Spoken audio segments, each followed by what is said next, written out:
Alrighty. Welcome to the Outfitter Connection podcast, your go-to destination for all things hunting. Today we have a very special guest and a good friend of mine, Mr. Alex Kane. How are you doing today, bud? I'm doing good, Austin. Thanks for having me on. Excited to just a little bit of chit chat back and forth. Yeah, a little hangout session today. If you don't mind, go ahead and tell listeners kind of who you are, what you're about, what you like to do. Kind of dive into a little bit of that. Okay, well, as you stated, my name's Alex, and I grew up here just outside of Huntington, West Virginia. Kind of a smaller town in comparison, but grew up out the outdoors. Started out with squirrel hunting, really took into deer hunting, and my now wife Morgan and I really just started getting into a little bit of guided hunting, getting deeper into whitetails. We've just kind of been trying to touch base with anything we can get out there and chase and pursue. We're just always looking for the next adventure. Our roots are in whitetail, but we really we like the change of scenery, the different pace, learn something new.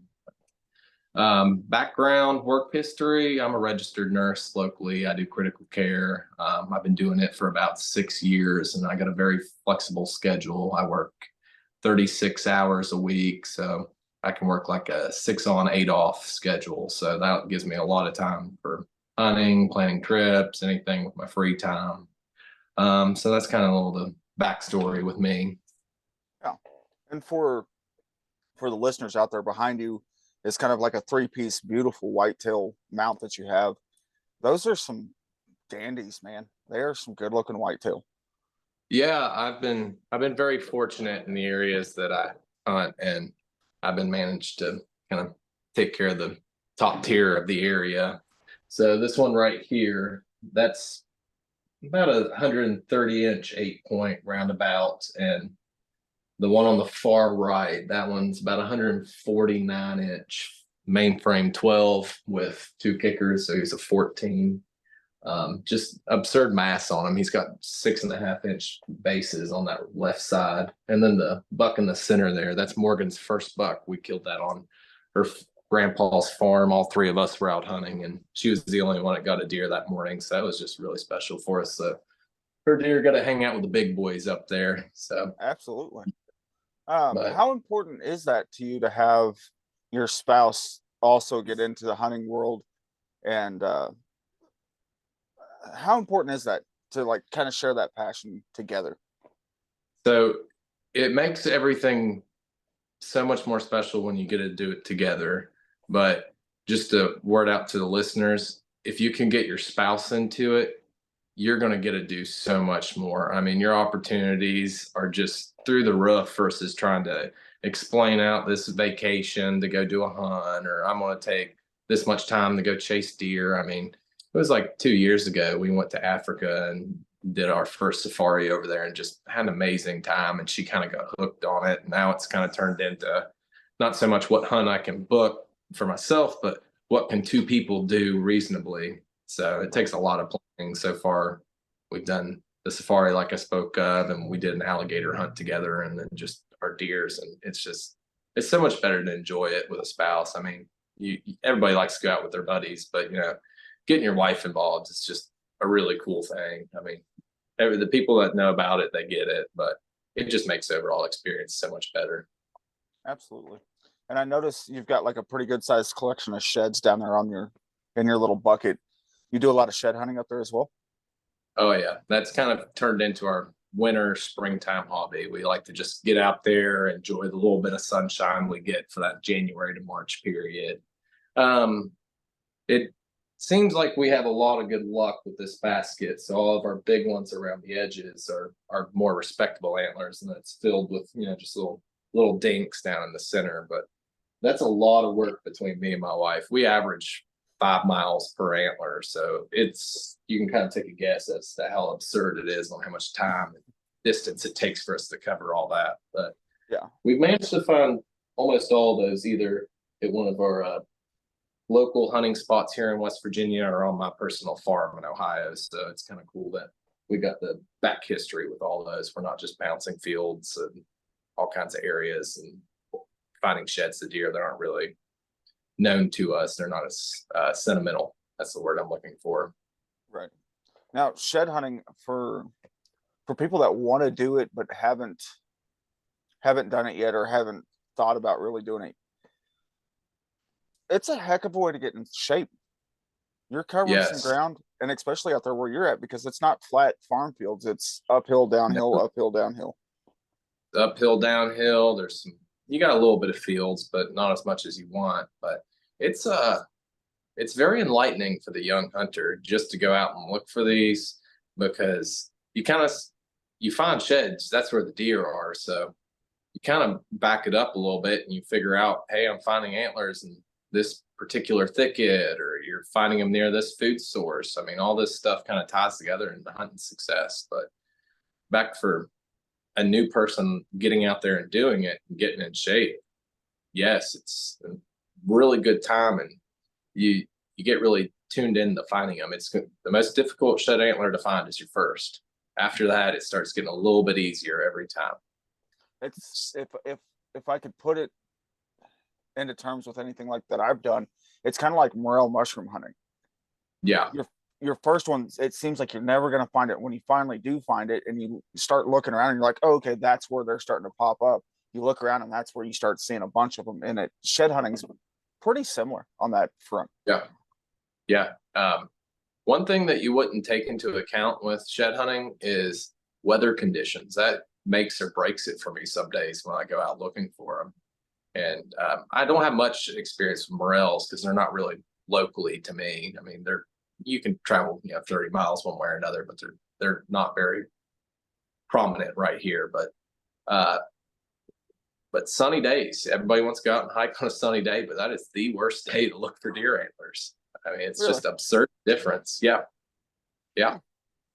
What do you feel is the difference maker there between like a sunny day and a cloudy overcast day?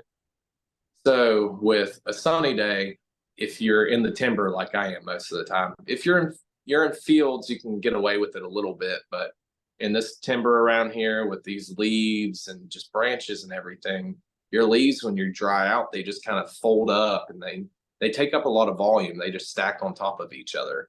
So if you got an antler laying in leaves, I mean, you pretty well got to walk up on it unless it's some 60, 70-inch shed antler that you can spot the tines a while away.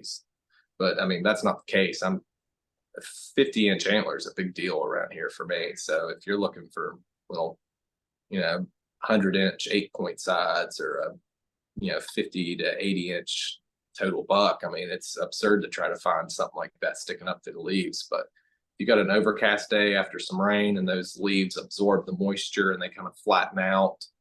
The forest floor gets a little bit darker just from absorbing all that moisture. Those shed antlers just lighten up because the bone absorbs it, and they glisten and everything else is darker. So it's just much easier to spot them. Huh, that's pretty neat. That's a good piece of advice for somebody that's looking to shed hunt. Mm-hmm. What's one of your favorite hunting memories, either with Morgan, with your family, yourself, whichever way? Like, what is your, like, when you think back to all your hunting trips and everything you've done, what is like your one memory that stands out the best?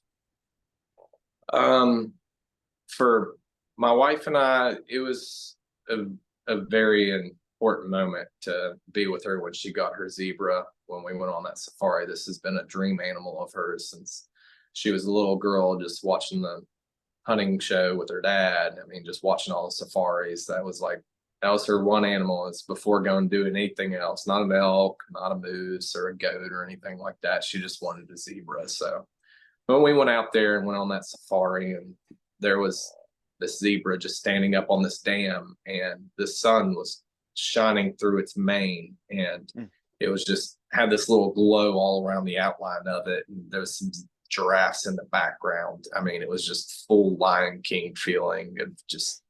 Then she made a great shot on it. I mean, it was just like picture perfect kind of movie scene situation, and just that was a cool moment. For my personal hunting journey, I gotta say, back when I was in middle school, hunting with my dad for deer out of a double man stand on the edge of a field, and no rhyme or reason for this deer to come out. I mean, I was young. I was hunting with a youth bow. It was first time bow hunting. I had an 8 point little basket rack, 100-inch deer. I mean, it was really good deer for the area and for especially for like an 11, 12-year-old kid. I had that thing at 15 yards and I missed it. No limbs, nothing, just open field. And if it wasn't for that situation of me just missing that deer, I might have not gotten the bug. I mean, everybody remembers the one thing that like kicks them in the overdrive when it is being an outdoorsman. And that was it for me. I mean, once I missed and I got humbled like that on that situation, it really just put me down the rabbit hole with it. I mean, I was ate up with it. I was like, I can't have this happen. I mean, if I would have got that buck, I mean, I probably wouldn't have been, I would have thought it was easy, no big deal. You just sit there, go get one. But then I went down the rabbit hole of chasing bigger deer, and learning more about it. And if looking back, if I didn't have that experience, I might have not been where I am now. Yeah. And that's when you and I hunted together on your Aoudad trip. That was something that you had kind of touched on, is like you want that older, mature Aoudad. Do you hunt Yeah. your whitetail the same way? Do you just go after, Oh, the horn size or antler size comes second to age and maturity? oh yes, yes. So I mean, I've had my share of deer, and I've gotten to the point that I'd rather let the little ones go because shooting a 3-year-old to me, I mean, it's all fun, but you just kind of advance as a hunter. You kind of want to look for the next step. And now that I got a very good piece of property secured and I can really help manage the age structure, and I have good neighbors that I work with, that we're all in agreement on what our game plan is. For me to settle and not let these deer get older is just kind of it's selfish in a way. I mean, I want the deer to get to their peak, that I'm taking them right before they got to start worrying really hard about the winters getting to them, or statistically they get so old something's going to happen to them. So I really take pride in pursuing 6-year-old deer and older. But if I got a 5-year-old that's kind of been a nomad, I might get 1 or 2 pictures of him a year. He's not on my property normally. I wouldn't put that away, but I typically just turn away 3 and 4-year-olds just to let them get a little bit bigger, because part of me just doesn't want to break away from that age structure, because I know they'll be in there next year. I don't want to settle and just regress. I like to just keep to my goals, and I don't want to say standards like I got to kill a big buck, but it's just, if I'm going to use my buck tag and take one of these animals off of my properties, I like to let them have every advantage they can get to get older, get smarter, and that kind of deal. I got you. And it is kind of fun to watch your deer go from that 2.5, 3.5, 4.5, and then you start really seeing them blow up in that 5.5, 6.5 age range. And then Yeah. it's like, all right, if I can let him go, if I can let that 5.5-year-old go one more year, he's Hmm. gonna be an excellent deer for whether you shoot him, your neighbors shoot him, whoever. But Yeah. you're prolonging that good genetic for another season. Hmm. Yeah, there's a bit of that too. Sometimes I get lucky and there's some real big just antler blow up those later years, but I tend to see minute changes. Like I got one buck I'm pursuing right now, and I've had 5 years of history off him, but 4 years of antlers now. I just recently found one of it. I think it was his right side that I found, and for 4 years of following this deer, he's put on maybe 20 extra inches. He went from a 100-inch 8 point to maybe a little mid 130s.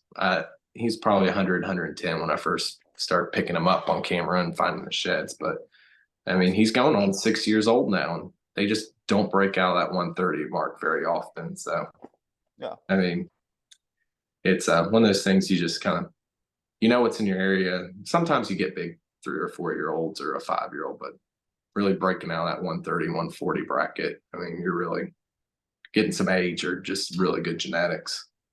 Yeah. What does hunting mean to you personally? Is it more of like going out and it's a satisfaction thing, or is it like I went out and accomplished what I set out to do on these hunts, or is there a different aspect to it?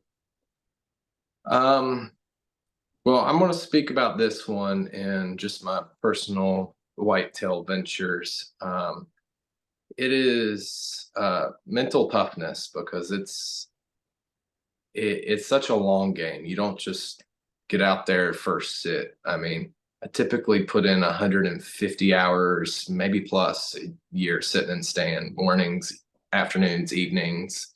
It varies, but just to get out there and gruel out that time because it's a lot of it's luck, a lot of it's right place, right time, right property. But I mean, just to get out there and hit these goals of age structure, what you're wanting. I mean, that's just such a enlightening thing, and it's rewarding. But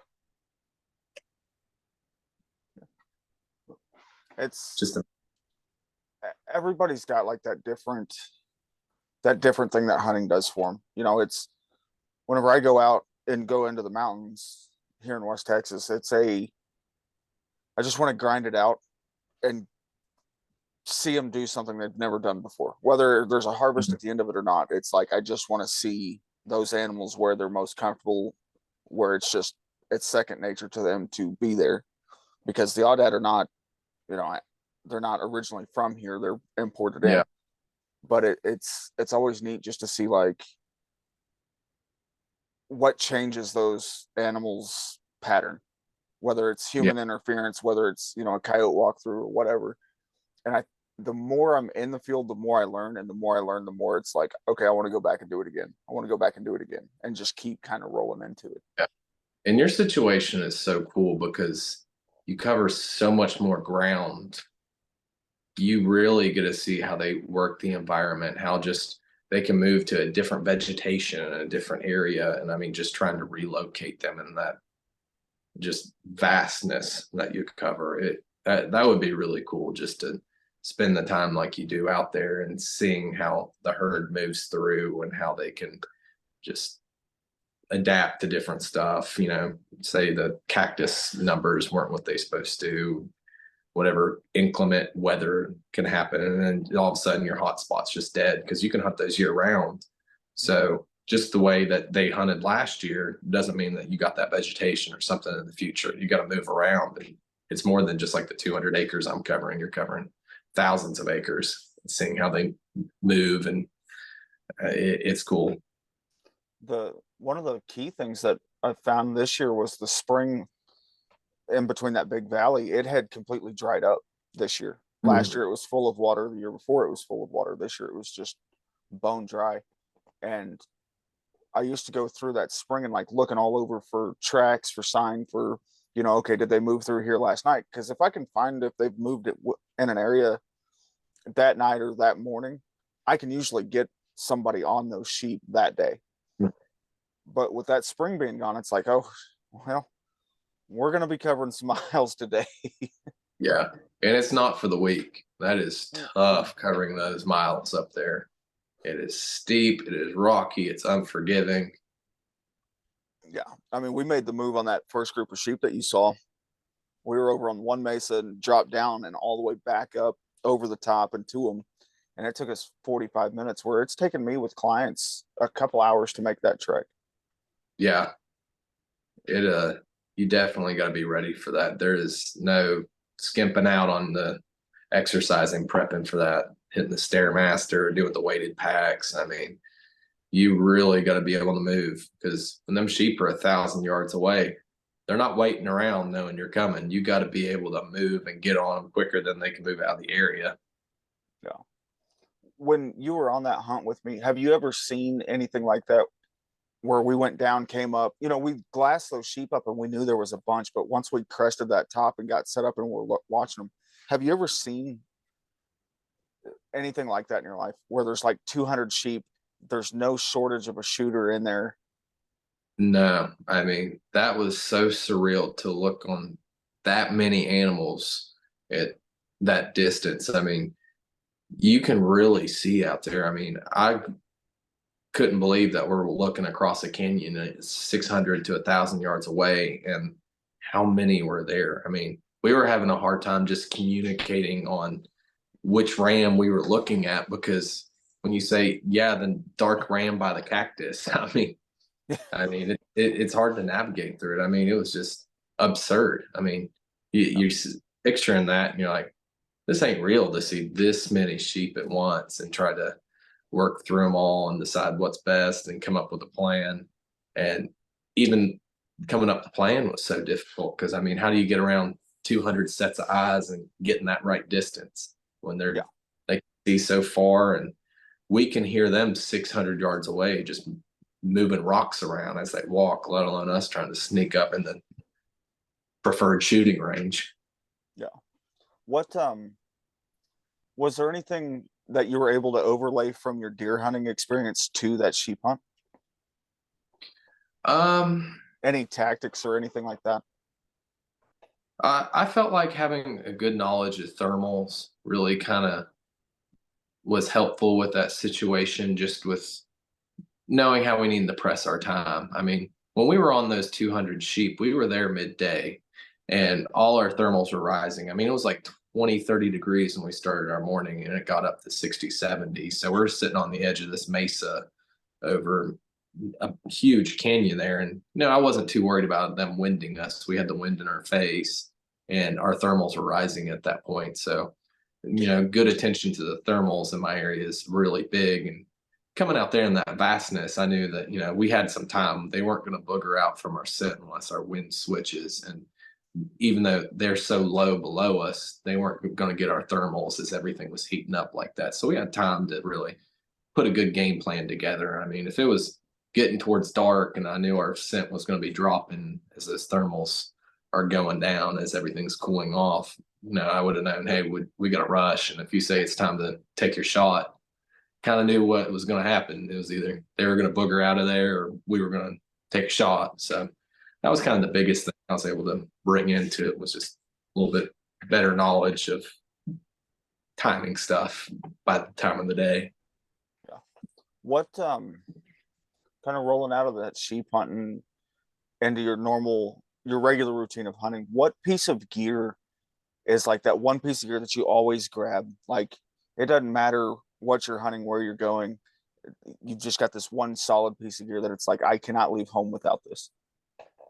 I got to go with my bino harness. Like, I got a couple side pockets on that for rangefinder, phone case, miscellaneous, and that thing keeps me in check. I mean, if it was up to me keeping stuff in my pocket and not forgetting to laying it on the ground and walking off with it, because I'm notorious for forgetting stuff and laying it down. So just the fact that having this big chest system and I can feel the weight difference on it keeps me in check from forgetting my stuff, because I know it's going to happen. So that's probably my favorite piece of gear that I take everywhere and always have on me, and it's just so universal. I can extra shells, the rangefinder, the phone, granola bar. Just, I mean, it's like the Swiss Army knife for just carry all.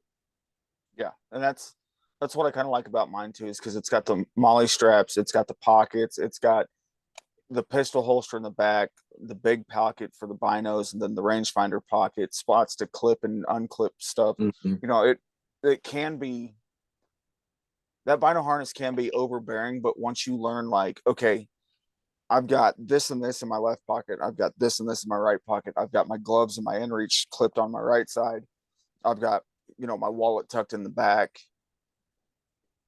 extra rangefinder batteries under the bottom. Once you figure out like how that one piece of gear fits into your whole program, it makes life just that much easier to have. Oh, because instead of having to like take your backpack and get an extra battery out or to get your extra blades for your knife, it's like, oh yeah, it's right here.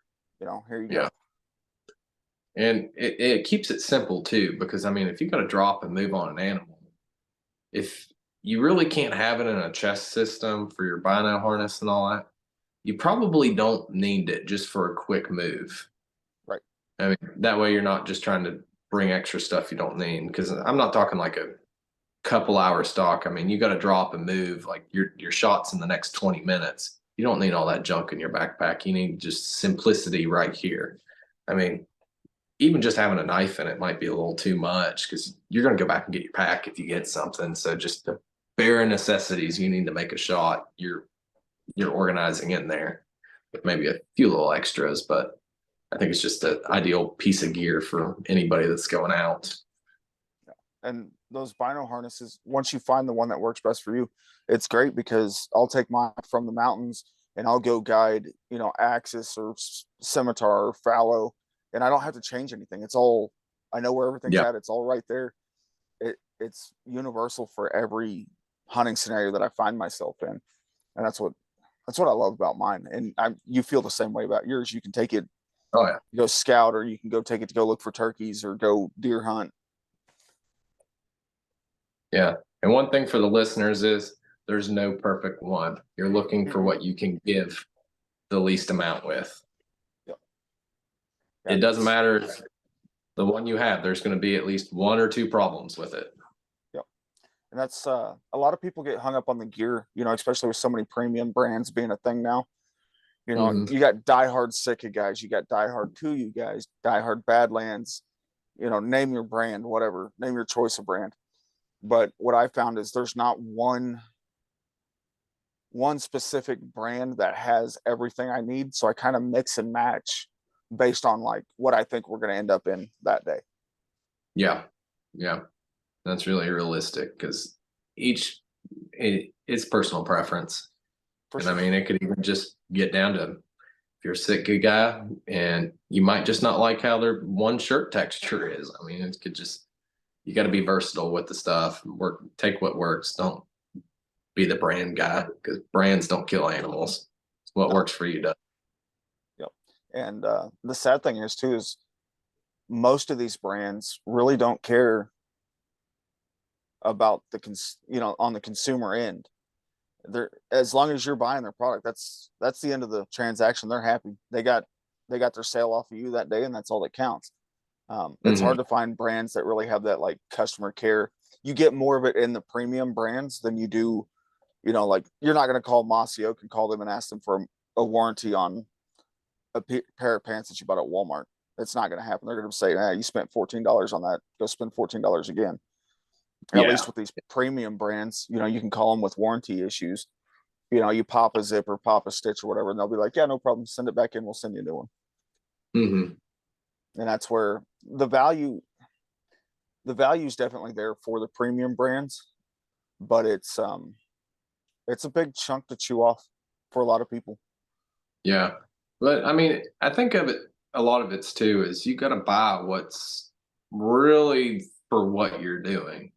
I mean, if you come over here and you're hunting a tree stand with me, which I don't really use ladder stands, I carry stands on my back everywhere I go. But if you're going to climb up in a ladder stand and you're going to sit there all day, you don't need Kuiu or Sitka. You just need something warm. It doesn't even have to be camo. I truly believe camo is just, it's nice, but it's not needed. You can wear just dark collars and be all right. But if you're going to go do an Alaskan sheep hunt, yeah, I'm probably going to want something higher end that's moisture wicking and wind tolerant and something lightweight that you need to get in those premium brands. But you buy for what you really think is most versatile for you. I mean, if I could have the perfect hunting clothes for my local whitetail hunting, I get rid of all my Kuiu stuff. If I could find just a solid pair of heavy wool bibs and a wool jacket, just something heavy that's tolerant to wind. It seems like heavier the clothes, the better it is for just sitting for long periods of time in the wind and the cold. Yeah, because you're losing a lot of heat with some of these thinner layers. And on my side of it, it's more, I wear a lot of thinner clothes just because of the heat here, but it's almost the exact opposite during your hunting season in West Virginia, where like you want those heavy base layers, you want those medium base layers, a heavy mid layer, and then a good solid outer layer. Yeah. My area, sweat's the enemy. That's the big thing. Oh yeah, being wet and cold is awful. Yeah. I mean, if you sweat, I mean, you're done. So staying dry, getting in, and then having heavy layers for when you get there and get settled. Put them on. As soon as you're good and simmered down, you're not sweaty, even let stuff dry on you. Preferably don't sweat at all if you can help it before you put on your layers. But out there with you, you really need moisture wicking. Get that sweat off you, try to keep you cool. Because I've been through that. When you start getting dehydrated, that's a slippery slope. I mean, you're going to be in trouble quick.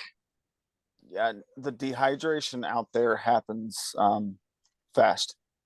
You're not going to feel it, and then all of a sudden you're going to hit a brick wall, and you're unfortunately most of the time that's the end of the day, because you don't have any more gas to go another 200 or 300 yards, let alone another 4 or 5 miles. Yeah, and it turns into that quick. Yeah. What's one of your tips for beginners that are looking, maybe there's a client or somebody listening to this episode that they haven't broken into the hunting world, right? And let's change it up to big game, because you and I both enjoy big game hunting a lot. They may have done some bird hunting or some small game, but they Okay. want to break into that big game hunting world. What's like the best piece of advice that you can give somebody for that? Breaking into it in term of taking the step to plan out a trip yourself, Yep. or going to break into getting a guide to help give you direction. Which route would you prefer me to take with that? Because there's two different ones, two different Well, ways to go about let's go the guide route. What's the best it. way Okay. for somebody that's looking to book a trip out of their normal area that they would hunt, and they plan on traveling somewhere for a specific hunt? What advice would you give for finding an outfitter that suits your needs? So that's a very good one. So I started into this with no knowledge of hunting anything but whitetail. So when you're getting into it and you say, I want to go this route, I want to take the step, one, you need to realize that you don't just plan this on just a whim. For the most part, I mean, you say, I'm going to do this in 2, 3 years, or I want to do it next year. You be realistic as to your timeline. And then next step is realizing, yes, you're going to hunt an animal, but as much as you're hunting an animal, you're hunting a guide that you want to spend your time with. So you need to really search around and talk to different people, see who you connect with and who you think you can stand to spend this time with, and who you think's going to take you in a positive route to help pursue your animal. And then, I mean, to not have a good experience on a guided hunt is, I hate to say it's your fault, but with all the research you can do on the internet, the simplicity of picking up a phone, calling a reference, asking them how they found out about this guide, and just doing just simple research. I mean, there, there's not many reasons that you shouldn't be able to tune into somebody that you can get along with, or know that you're going to have a positive experience with. And I'd really recommend that, because when you're, pinched for time and you don't know if you're going to be able to make multiple of these trips to try to learn an area and do a DIY, I mean, it's very important to pick your guide, know what you want to go after, and research who you're going to hunt with as much as you're researching the animal in themselves, because it makes an experience so much better having a good guide and having a positive experience. Because you can even talk to some people that didn't have a good guide, you got an animal, and it wasn't as good for them. They didn't enjoy everything. But And it is very important for the listeners that haven't done a guided trip.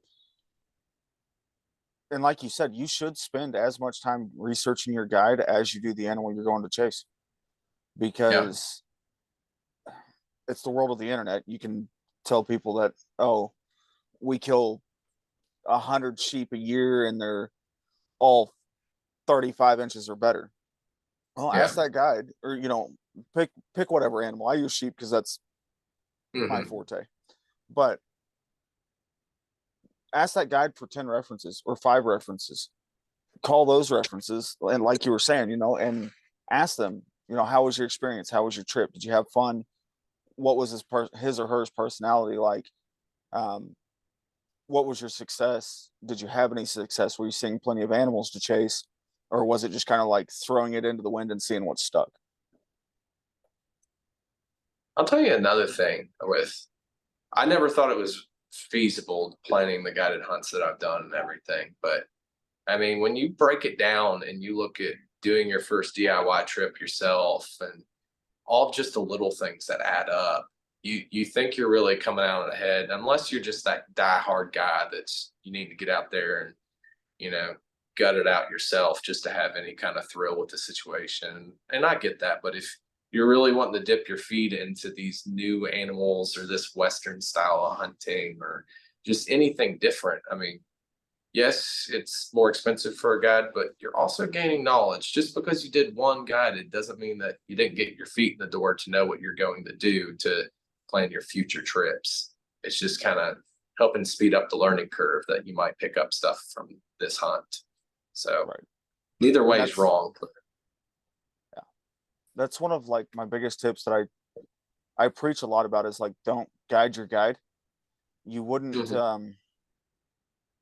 God forbid a house catches on fire, fire department shows up. You wouldn't sit there and tell the fire department how to put your house out. Yeah, They, be they've, hoping they're they've, battered. yeah, they're, they put out so many fires that it's second nature to them. It's second nature to, unless one of these guys, unless you book a hunt with a guide that it's his first year or second year, whatever guiding. But most of your guides have been doing this long enough that they know those animals and what those animals are going to do before the animals even think that they're going to do what the guide Mhm. says they're going to do. You know, with your sheep hunt, we had kind of talked about like what the game plan was to get to close in 1,000 yards. We could go down in the bottom, which they don't really like, or we could cut straight across the bottom and go straight up the next mesa. And they're going to hang out there because we both kind of picked up on the fact that they're just kind of migrating through and feeding. They're not in a hurry. They're not Yeah. they're not super focused on everything going on around like they had just been spooked out of a hole they were in. They were just kind of lazily coming across that hill, and that's what allowed us to be able to close that much distance and get right on top of them. So with that being said, like your guide most of the time, and I can't speak for all guides because there are some dirt bags. There's quite a few dirt bags, unfortunately. But a majority of the time, your guide knows the animal that you're chasing far better than a YouTube star that you watched on your computer the day before you Hmm. got going on the hunt. And it's a hard thing to grasp because I am a younger guy and I do take some older clients out, and I do seem to butt heads more with the that 40 to 50 age range more Hmm. than I do, guys like yours and I's age or younger, where Yeah. it's like, they may have 50 years of hunting or 40 years of hunting or 30 years of hunting, where you and I only may have 20 years of hunting. But Hmm. I spend 100+ days out a year in the field. Yeah.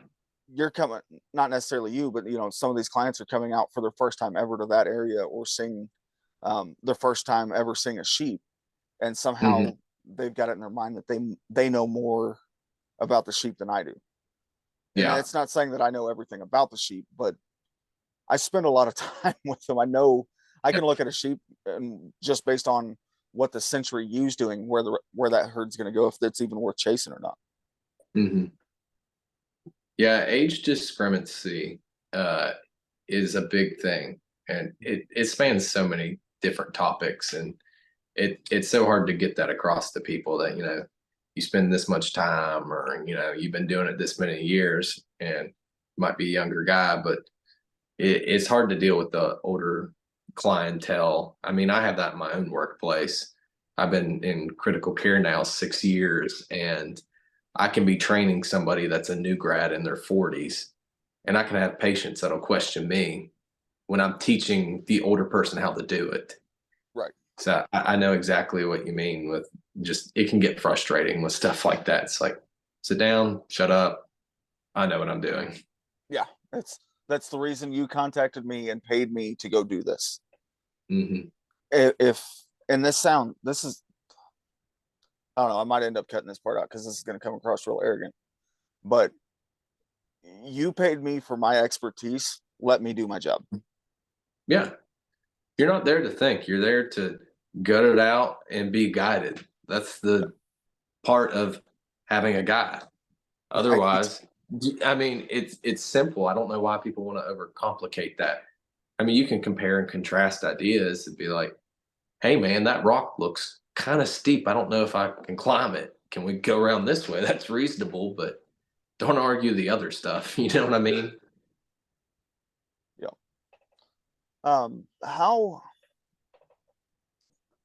How do you incorporate future conservation efforts into your hunting? So right now, I'm really big in the property management. So I'm answering this as, and I'm just wanting to create better habitat. Is that sufficient, or you want me to go a different route with that, or can I go off of No, this that one? no, that's actually pretty good because habitat management plays a much larger role, in my opinion, than age management or class management of your herd. Okay. So right now, my property I'm dealing with was a recent select cut before we got it. So it's probably about 7, 8 years now of a fresher cut. So I'm dealing with a lot of just crap tree growth, autumn olive, just nasty brush, and it's closing off acres. And I mean, like, there's one patch that the deer aren't even using. I mean, I know it sounds absurd to say a deer will not use it, but it is so stupid thick and no way to get through it. I just have trails going around and around it. They might get 5, 10 feet into it, and it's just getting to be stagnant acreage now. So I'm trying to go through and open stuff in, let new vegetation grow. I'm kind of leaning towards learning how to do controlled burns. Mhm. In our local state, there is some learning curve to it. You got to do some classes, but I'm really taking interest in maybe pursuing that. That way I can start to burn some areas and create new vegetation and kind of get rid of that stagnant uh, older timber areas that don't get any new growth because they have such shade from the limb cover. Opening more areas to get accessible, just planting food plots, just overall property improvement is kind of what I'm going for right now, on top of working the age structure better. So just wanting to make the deer want to be there. And Yeah. honestly, this has been more fun than hunting to me. It's just kind of tinkering. Yeah, it's for lack of better terms, it's like you're taking a baby and nurturing it, right? You take a piece of Mhm. property and treat it like a baby and you nurture it and watch it grow. Um, are you leaning more, are you doing supplemental food plots or are you leaning on the natural forage, the natural grazing areas and things like that for your deer? So right now, I've been playing a lot with food plots. I've been messing with corn and some brassicas, and I've been trying some ryegrass too, but it's hit or miss on some of this stuff taking off because of planting seasons. I'm notorious for always having a drought after I plant, or I'll plant in a rain and then I won't get anything but 100-degree temperatures for the next month. I mean, Right. it's really finicky with our planting season, in my opinion, or maybe I just suck at it because I'm starting into it. But from where my property was select cut, I lost all my mature oak trees. Oh no. So I have young oak stands. So from October into early November, I don't have any of that food sources that these deer are wanting to move toward, these oaks and miscellaneous. I have the cover, so come November, the deer will come back to me because the does want to get in these thick areas. But then come December, they're moving off again. So I'm starting to get all this food plot stuff going. That way I can keep them in the area. It's Yeah. I haven't tuned it in enough to beat a white oak yet, and I doubt I will, but late season's starting to be really good for me with many deer moving in. And I mean, it's just like my shed antlers. It used to be, if we found 5 to 10 on our 200 acres, that was a big deal. I mean, they Right. just didn't winter on us. They'd go somewhere else. And I mean, this year we found 15 plus already and really hadn't been hitting it hard. I mean, Good. just the deer are on us more. Yeah. We've got the cover. We're starting to get some food. I have enough south facing slopes that they're tending to bed on us when it's even colder out. Mhm. So they can just hit those warm slopes and then dump into the food right at dark. So it's been working. It's a fine tuning process, but it's coming together better and better each year. Yeah. What what percentage would you say cover versus food, and how big of a difference does that make? Because you drive across, I haven't been out to your neck of the woods, but in the Midwest, you drive through and you see a lot of cornfields or a lot of grain fields, and in the evenings there'll be hundreds of deer out there, Hmm. and then you oftentimes wonder, like, well, where the heck are these things going during the day? So how important is having that good balance between cover and food on your property? Um, it, that's a hard one to answer. I would much rather have the premium cover than I would the premium food because at least in our area, you kind of run into a situation you can't hardly have enough acreage to have both. Okay. I mean, so I'd say it's 50-50.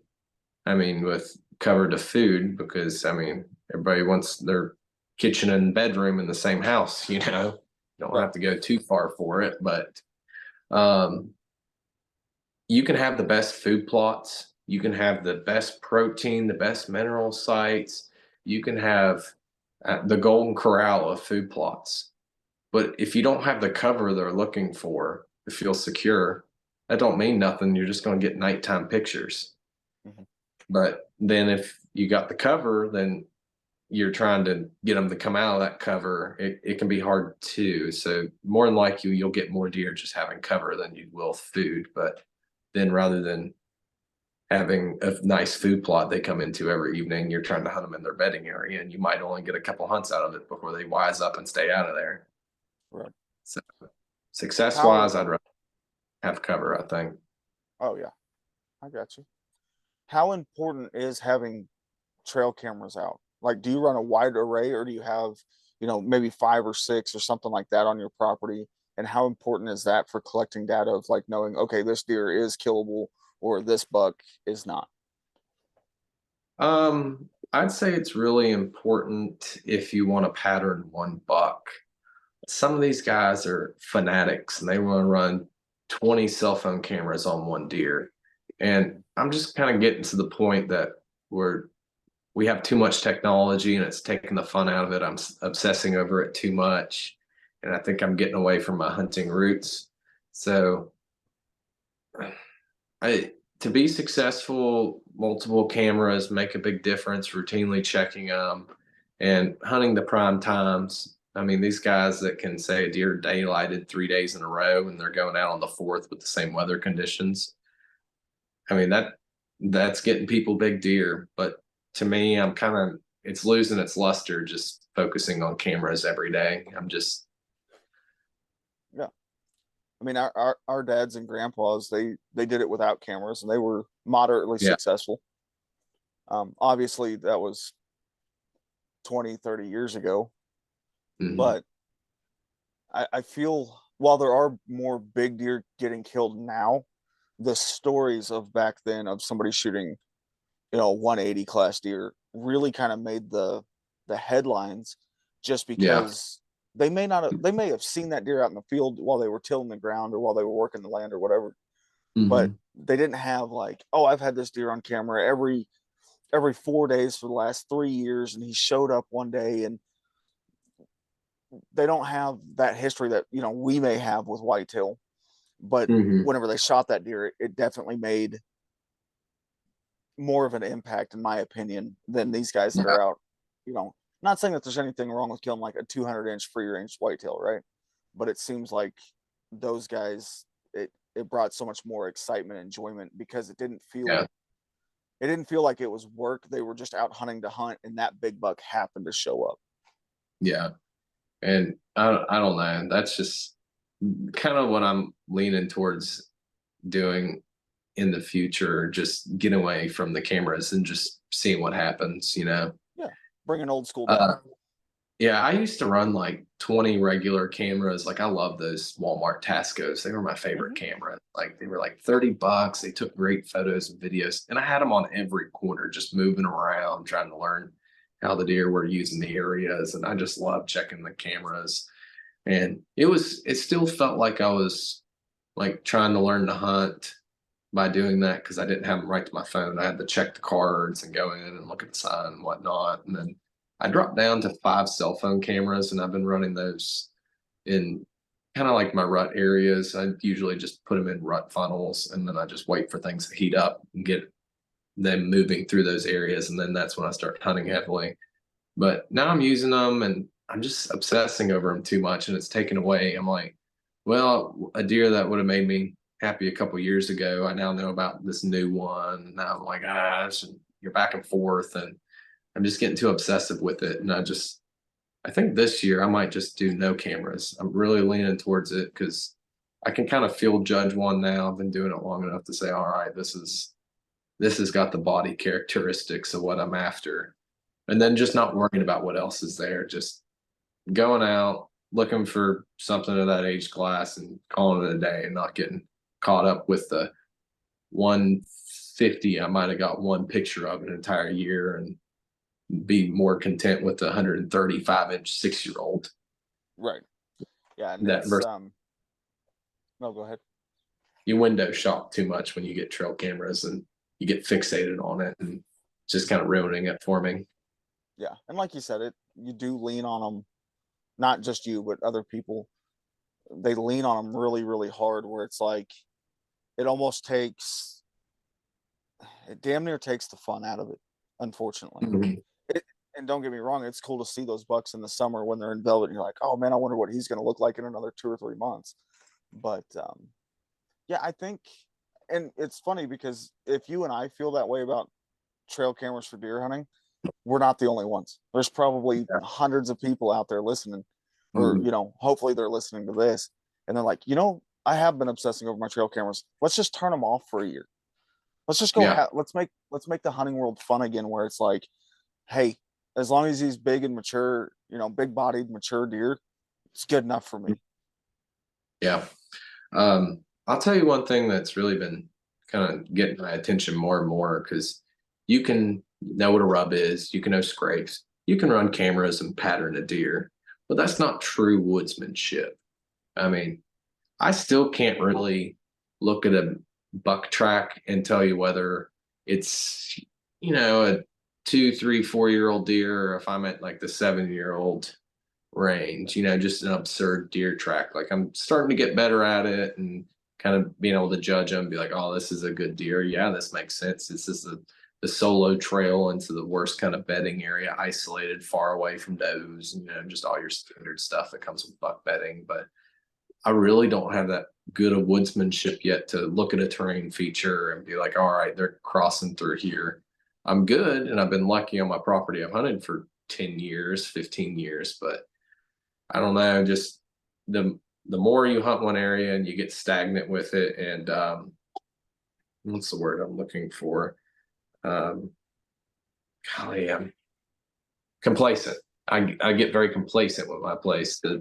Just the thrill of just the thoughts of going somewhere new and just tracking a track back and looking at terrain and just being able to just pick that stuff out just sounds so much better and to find success in a 4-year old in my area versus being complacent and wanting this 6-year old. I don't know. You go through different phases as a hunter as to what you want to do. Yeah, and there's some people that are perfectly content with only filling doe tags. Hmm. I don't have a problem with somebody that wants to fill doe tags. There's this another weird conception that once a spike, always a spike, and there's been numerous of studies that show that that's not the case always. Um, Hmm. does it happen occasionally? I'm sure, just because bad genetics or whatever the case may be. But I'm also one of those, like, as long as it's done ethically, and ethics change from person to person, right? Some people won't. Yeah. Some people believe something that's unethical is shooting an animal at 600 or 700 yards. As long as it's not illegal, an illegal means of take, and it makes that hunter happy, I'm happy for them. And it doesn't matter where my opinion stands on, like, oh, I wouldn't have shot that deer, or like, that was a little too young. If it gets people out there and buying hunting licenses, I support it. And Yeah. it's tough because I'm management minded, and I realize that, a good vast majority of hunters anymore are not management minded, but this industry, we're collapsing in on itself. Oh yeah. Um, the antis, I was just talking to my buddy Kyle Purdy about this the other day. Um, the antis really don't have to show up and do much. Mm-mm. We've done it to ourselves. Yes, we are our worst enemy, 100%. I'll tell you, Go ahead. just talking about being our enemies. I went to a bow hunting convention locally, and the biggest topic in debate was crossbow use. Right. And it was just a 40, 50 hunters in this convention hall, just butting heads. I mean, you would have thought like one side was PETA and one side was hunters. I mean, it was ridiculous how they were just butting heads over the concept of crossbow use and saying, "Oh, they're wounding more deer, or they're killing big bucks, or this or that." And it just broke down to somebody had a big buck killed on their neighbor's place by a crossbow, and it just chapped them too much about it. I'm like, Right. it really doesn't matter. I mean, if you want to go this route, whatever. But both of you are probably out in gun season, so you kind of lose your right to argue about Credibility. it. Yep. Yeah. And So I don't necessarily have a stance on the crossbow. Um, I think it's definitely got its use. There are people that may not be able to bow hunt with mhm. normal means of archery equipment, and therefore crossbow falls in line with that. Do I agree necessarily that crossbow should be used during rifle season? No, but at the same time, if it's legal in your state, hunt. Yeah. I I really don't have any worries about it. I mean, Mm-mm. not everybody has the time to get out like I do, and if they got that one day they can go out, I'd rather them go out with a crossbow and kill a big buck in my area than I would them shoot it with a compound at 40 yards and wound it and it runs over and rots somewhere. I mean, Right. it's all based around what people got time to do. Some people just don't have time to shoot 80 arrows a day and be proficient past 15 yards, 20 yards, and be able to shoot through little timber pockets and this and that. I'd rather have an ethical deer kill versus just finding stuff wounded around, or, vice versa. Some people think crossbows are guns and they take unreasonable shots too. But I mean, anything that gets them out of there, I'm not going to get aggravated with a guy using one or the other based on what they're comfortable with. I mean, we want to make ethical kills. Whatever gives you an ethical kill, whether it's shooting at 20 yards with a compound, or ethical to you is 45 yards on a stable rest with a crossbow. I mean, if you're doing your due diligence to not make an animal suffer, hey, kudos to you. Yep. It's all got my vote. What's one of the biggest challenges you face year to year hunting, either Um, mentally or physically? I mean, both of us are in our mid 30s. We're not getting younger, yeah, but we are also, in my opinion, in pretty good shape. And I can say that with you because we've hunted side by side together for what, 4 or 5 days. yeah, we put in some miles. Um, for me with my whitetail, it's a game of patience. I mean, it's a mental game to like my place I typically hunt is 26 miles from my farm. I mean, I got to get up at 3:30, 4 o'clock in the morning, drive that distance, hike however far back, set all my stuff up. And then you sit for these long hours because I'm a big, hopefully get lucky in the rut kind of guy, just because I don't have that early season pattern because I talked to you about it because I don't have the acorns.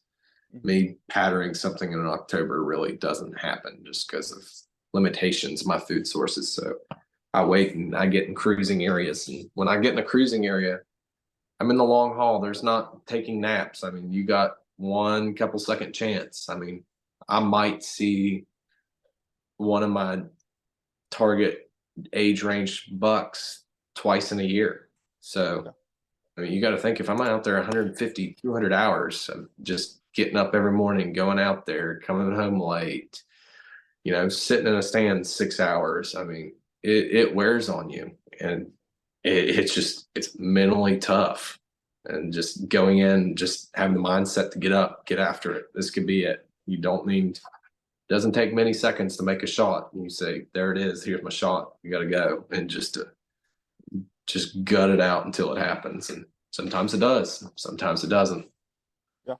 I I really got to I really got to experience that with you on your sheep hunt because we went over to the other side after we got on that group of 200 and we went over there and it was like a split second. Hey, there's your shot, take it. Yeah. I mean, And it it was happened quick. we were both worn out because you had to be on a plane what that day or the next morning.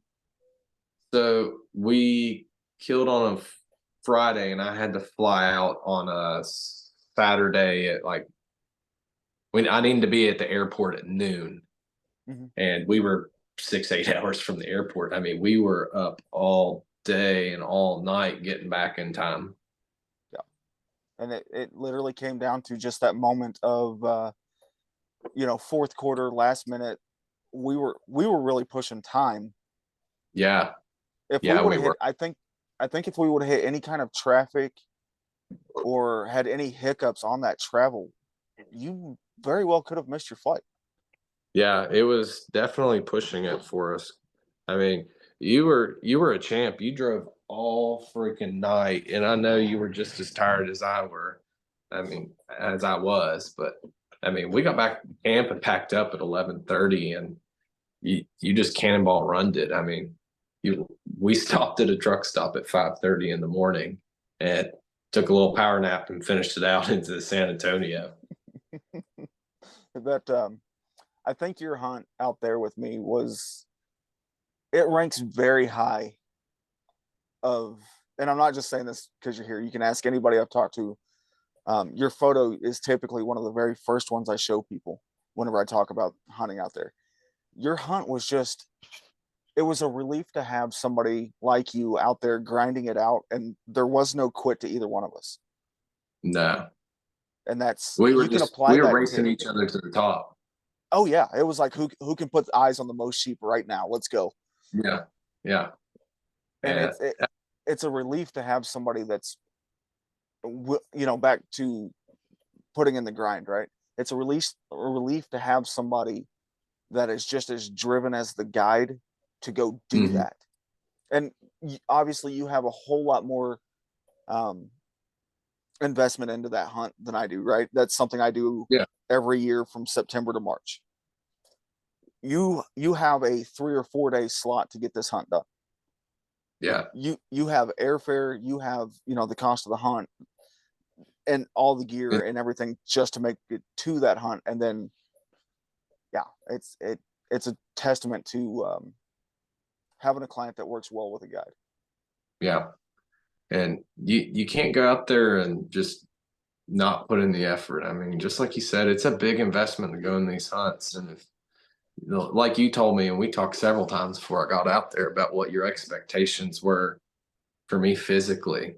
And I mean, I followed it to a T. Me and my wife every evening when I got off work, when it was still, daylight at 7:45 and got dark at 9, we do a 3 mile ruck down the road. I put 60 pounds in my pack and just started walking Yeah, and just got used to using walking sticks and carrying that weight. On my days off, I'd go out to the local park and do hill climbs with that weight. I mean, I would go up across the road from the house and just go vertical up the hillside, getting used to just slipping on the loose dirt in my boots, breaking my boots in right. It was a couple month grind. I mean, it wasn't like I was trying to be a triathlon but runner or something, but I wanted to be able to climb the hills and carry the weight, because that weight just makes a difference. You can't just climb hills and run it. If you're not used to that weight being on your hips or your shoulders, I mean, it's going to catch up with you quick. And man, by the time I got out there, I was really getting up them hills when I was used to 60 pounds on my back, and I was cruising with 20, and we're going a straight 70-degree incline, it felt like. Yeah. And we grinded it out. I mean, we put 20 miles in 2 days. I mean, Yeah. We didn't stop till dark. Each day. Yeah. And Well, you got to be in that shape. If you're not booking it, you're not making it to the next area, because you go in 3 hours, you got to come out 3 hours. yeah. And there's unfortunately no way around it. I don't have a helicopter on speed dial. Which is a good thing. It Yeah. At the end of it, it makes you feel that sense of accomplishment, like you've really earned your trophy. And that is how I felt. I mean, it was truly a buzzer beater moment of just disbelief that it happened the way it did. That we stumbled on two sheep just peeking over the mesa. I'm just like, let's see what's going on over here. And you were looking right, and I was looking left, and I saw them just peek over the edge. I said, dude, there's some Aoudad. And we got back around to them. They were gone. I mean, just disappeared. Nowhere to be found. Couldn't hear rocks, nothing. We were just a couple minutes behind them. And then you were over on that edge glassing, and you were like, dude, get over here quick. A monster just stepped out, and it was just him and a ewe. No rhyme or reason for him being there. And I mean, No. everything I could have wanted. I mean, it was just everything we talked about with the picture perfect sheep just popped out like off the trailer or something, Yeah. Not that was the case by any means, but it was Not just at all. full disbelief. I mean, Yeah. what are the odds? Yeah, and I mean, I think we had even contemplated, we had gotten to the point of contemplating of like, man, you may have to come back. Yeah. Yeah, I was real worried about it. I mean, just like you said, it's a big investment to get out there, and nobody wants to go home empty-handed. But I gotta say though, if I would have, I mean, it wouldn't have felt like I gave up on the hunt. I mean, there was nothing else you or I could have done with that time frame that we covered so freaking much with the time we were allowed. Yeah. I mean, if it wasn't for that mountain ops and IV hydration, I mean, that stuff comes in clutch. yeah, that kept us going. Yeah, I mean, like mountain ops, if there's any chance at all that they're listening to this, like hook a brother up. I'm spending $40 and $50 every few weeks on on your flavors, because it's about the only thing that keeps me going anymore. Yeah, and this isn't like named mountain ops for just the going on the hog hunt in the back of the truck, stay awake. I mean, for the purpose of the product, you are definitely using it, because you lose you sweat it all out. I mean, you're just one bottle of water away from just tensing up, and you're done. I mean, how big of a factor, so if somebody's listening to this and they're wanting to go on an out west style hunt, right, whether it's here in West Texas or if it's Colorado, Montana, Utah, Wyoming, pick a mountain state, right, pick any state that's got mountains that has outfitters and guides, how important is it to get in shape for your hunt? if you're not going to do it and you're not from an area, well, let me rephrase this.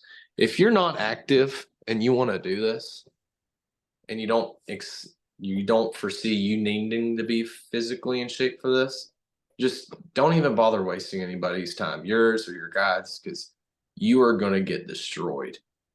I mean, I come from the kind of the mountainous part of West Virginia, not absurd mountains, but I'm climbing some hills. Even me, if I wouldn't have prepped the way I did, I would have been toast. I mean, there was just no way you're going to do that volume of inclines if you're not doing them every day just by work or something else. I mean, I mean, if you're surveying national parks or something, you got to do 10 miles a day of vertical incline mapping points or something, then yeah, maybe you might be all right. But I mean, you're run the mill, dude.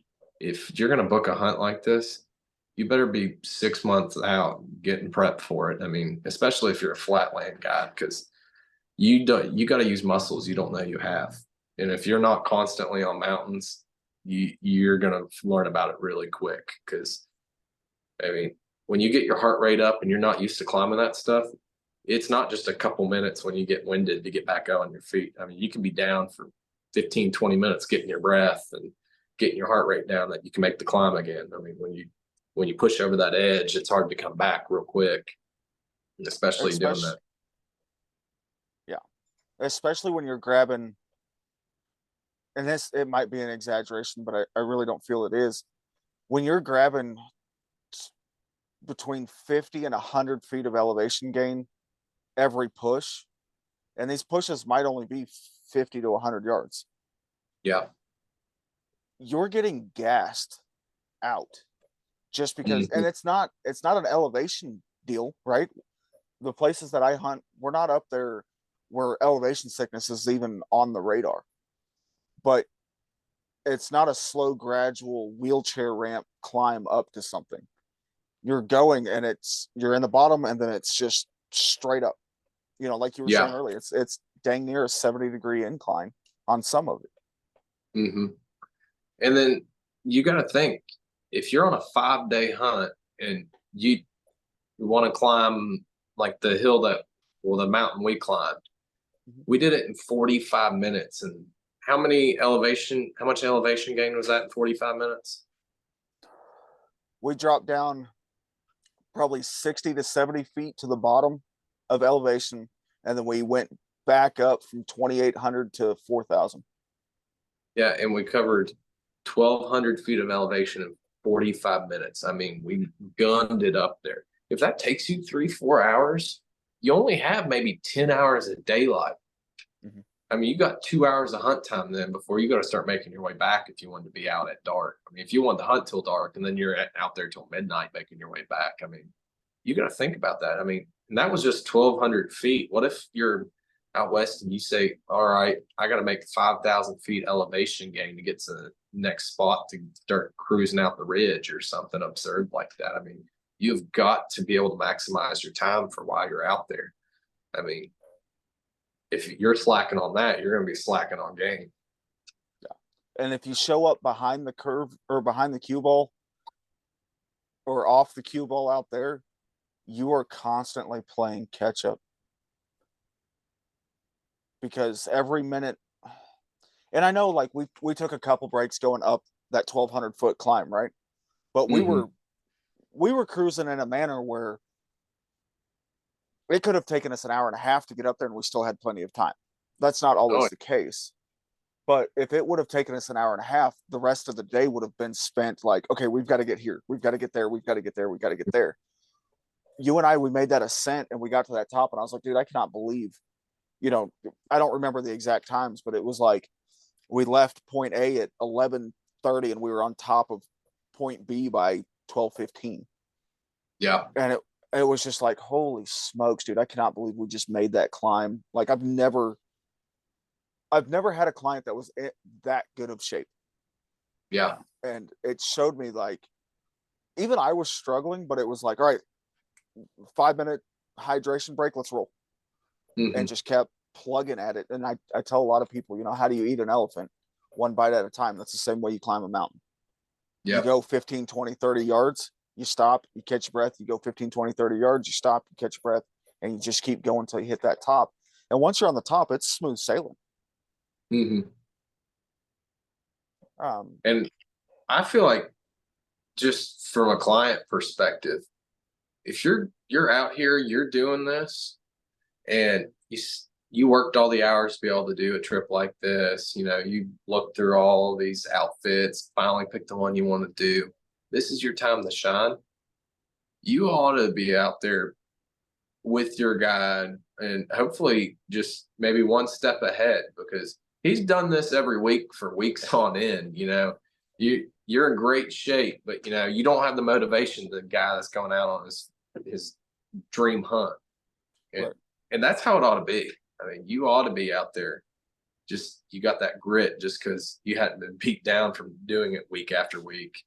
I mean, Right. they come out there and just half it, you know, you're just not keeping the pace. I mean, that's, I don't know, it's just kind of insulting to me. Mm-hmm.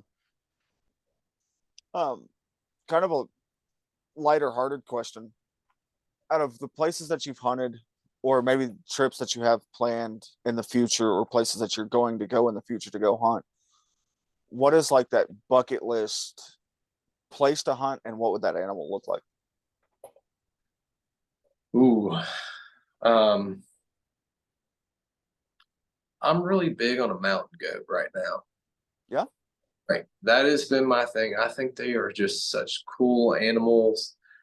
Just as the long hair on them, the terrain they live in. I mean, some people are big sheep guys, but man, I would love to just draw a mountain goat tag and get up on them snow peaks and see just that pure white fur on a rock face and just having one of those just absurd scenery pictures, just holding a big mountain goat with the mountain range behind you. I mean, I just think that would be so surreal being out there because those are the photos you look at and you can't really comprehend everything behind it. You know, Yeah. You there's look just at those you look at those terrain. pictures. You look at those pictures and you're like, oh sweet, they got a mountain goat. But then you start, like, the way I look at it is like, you start thinking about, like, how many miles from camp were they? Were they Mhm. 5? Were they 10? Were they 50 miles from camp? You know, and they're just taking spike camp with them every night. Yep. And it's like, what would that adventure look like? That's sorry. That is one of those hunts for me. The mountain goat, the bighorn, the stone, and the Alaskan doll. Mhm. All of those hunts, it's every picture you see, it's just like, one of these days I'm gonna make that happen. And Yeah. you're just trying to start, build the blocks, build the foundation for getting there. By no stretch of the imagination are those hunts cheap, but the reward at the end of that hunt, harvest or not, to go out there and accomplish that goal is, it far surpasses just about anything on this planet that I could think of. Hmm. Yeah. I really didn't have an appreciation for those hunts until after I did my Aoudad hunt, if I'm going to be honest with you, because Really? when we got out there and we gutted it out like that and those mesas and just covering that terrain and just really putting in the work and that just unforgiving terrain, I started looking at those pictures and kind of was able to emphasize with them a little bit better to just think of what they went through to get to that point because it kind of got to walk a mile in a guy's shoes kind of deal to Oh, really for sure. understand some of those photos. Because when I look at, you know, a deer in the timber, and I don't want to say anything on the elk hunters because that's completely different. But you know, if you see a elk in the prairie or something, you're like, probably not that extensive as, you know, a big mountaintop. They're on a steep slope and they're taking a picture on, you know, a straight, not 70-degree slope trying to hold one up. That's different. But, you know, Yeah. you see that just the grit in the pictures. You're like, man, I bet that was fun and rewarding, really getting up there and gutting it out in some of those terrains. Yep. Well, Alex, we're coming up. I think we're just over an hour, maybe even an hour and 30 minutes. I kind of lost track of time. Um, Uh, what's what's one more key piece of advice, or something that you once heard from one of the old timers, or something like that, that you can pass on to the hunters to really kind of get them thinking about going out and doing something that may be a little bit out of their comfort zone, but also they're going to enjoy and find success in a different manner? Um, don't be afraid to do it. You can make money every day. And, you know, I'm a healthcare worker. I'm working with people of all ages, and nothing makes me happier when I talk to the older generation, you know, just these old guys that have been out west, done these hunts, you know, they're looking back at it in hindsight. And I've never met a guy that said, I wish I didn't hunt that much or I didn't do that trip. I mean, when you get bit by the outdoor bug, you need to go out and do it because you never know when your health's going to take a toll on you or something will happen. You'll never get to do that trip. Or you say, I'm going to put it off till I can make more money. Well, you might not have the health to do it. I mean, you got to do it when you can, make it work, and you're going to always have those memories. And every opportunity as an outdoorsman is getting harder to get, and then it's going to be more difficult in the future. Tags are getting harder to get, the prices are going up, land's getting more limited. I mean, there's so many factors, and every second you waste is an opportunity you might not get in the future. So just bite the bullet, make it work, get out there. You're going to hate it up until the point that you get back, but there's not been a single hunt that I've went on or done so far that I've been like, man, that was a waste of money or something. Like, I'm always thinking like, what's the next one? I got to do this while it's going to go up 10% next year. I better do it now or something like that. Like, get out, get it if you want to do it. Yeah.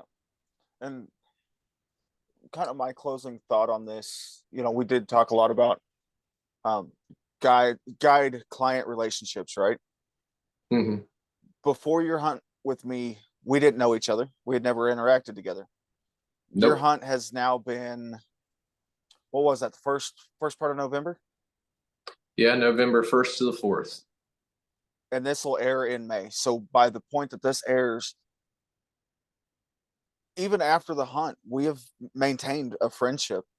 We stay in contact. I mean, we touch base almost every week or every other week.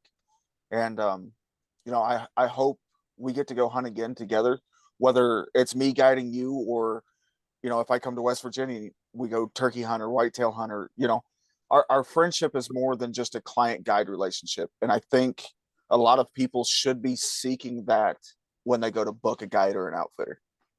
Mm-hmm. And let me tell you, it's a blessing that we really clicked the way we did. I mean, it's just one of them things. You meet somebody and you click, and I can't wait to hopefully book another hunt with you. I mean, or just have you come out and do turkeys with me just because you wanted to get a mountain turkey. I mean, it's cool, and I hope other people can kind of find that with their guides. And I mean, and like everybody wants to have a safe person that they feel like they can book another hunt with. I mean, you're dabbling in all kinds of stuff, and you're my guy for it now. If I'm looking for something Texas exotic or wanting to find another guide for something you might not specialize in, I mean, I can reach out to you. I trust you. And I mean, that's such a cool thing that we got that we're able to work with. Absolutely. And that's, I kind of reiterate this a lot in a lot of episodes so far. That's kind of the whole purpose for this podcast, is for a prospective client to find an outfitter through this media that they can build that relationship with, that they can kind of hear and see how they do things from the outside, and then they can contact them. And you can tell, like, with a conversation, a couple phone conversations, of whether or not you're going to get along with your guide. Mm-hmm. And so that's why this is called the Outfitter Connection Podcast, is because it's a connection source for clients to outfitters, clients to brands, taxidermists, which is something that you dabble into as well. And it's just, I don't know, it's just a nice little place to build a community, in my opinion. Yeah. I think there should be more transparency and more discussion regarding that, because I think people just overlook that factor, and it's like 50% of it. Right. I mean, realistically. Yeah. I mean, Because if you don't get along with your guide during your hunt, you're not going to, you may have a successful hunt, but you're not going to enjoy it. It's not, yeah. Your guide has to be your guide first and foremost, your friend, at times a counselor, in certain scenarios a bartender. Mm-hmm. They're just kind of this one all encompassing person that hopefully fits the client's personality. Yeah, very Awesome, much brother. so. I appreciate you coming on, Alex. I know No, it's 9 o'clock your time now. man, I'm happy to be here. And if you ever want me back on the podcast, just holler at me. We'll talk about whatever, man. You take the lead and we'll back and forth with it a little bit. And I hope you have as many other thankful clients as I am that can get to come on here and discuss some stuff and talk about their experiences with you and Yeah, just kind of further enlighten into the guiding outfit a little bit and just friendships that you build with it. absolutely, man. One thing before I let you go, if people wanted to follow along with your hunting journeys, or if they have questions about maybe habitat management, what practices that you use to implement with their deer herds or their habitat, how can they get a hold? How can they find you, and how can they get a hold of you? They can find me on Facebook. It's Alexander James Kane. It's me and my beautiful wife with a black wildebeest as a profile picture. Just feel free to message me. I'm easy to get along with. I'll help you with whatever I can. Takes me a second to message back. Don't take it personal. I'll get to you. If you want to friend me on Instagram, look at some of my photos from my hunts and whatnot. It's Kane243, I believe. Follow me on that. You'll know it's me. You'll see that big massive Aoudad in one of the first pictures. But yeah, anybody that wants a reference for any kind of hunts I've done or just wanting to compare and contrast some ideas and stuff I've done or experiences, feel free to message me. I'll take the time to answer any questions. Awesome, brother. Well, I appreciate you so much for coming on, and look forward to having you again. No problem, buddy. You take care. I'm sure I'll Ab- talk to you soon. Absolutely.